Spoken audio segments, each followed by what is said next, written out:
Karnataka public ಶಾಲೆ ವಿದ್ಯಾರ್ಥಿಗಳಾದ ನಾವು ಜನ್ಮ ನೀಡಿದ ತಂದೆ ತಾಯಿಗಳಿಗೆ, ಮಾಡಿದ ನಮ್ಮ ನೆಚ್ಚಿನ ಗುರುವರಿಯರಿಗೆ, ಶಾಲೆಯ ನೀತಿ ನಿಯಮಗಳಿಗೆ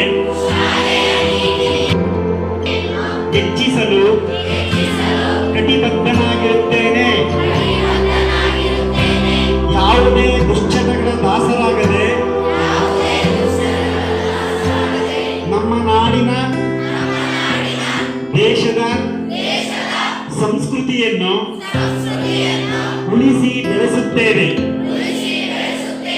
ಸಮಾಜಕ್ಕೆ ಮಾದರಿಯಾಗಿ ಬದುಕುತ್ತೇವೆಂದು ದೈವ ಸಮಾನರಾದ ನಮ್ಮ ನೆಚ್ಚಿನ ಗುರುಗಳಾದ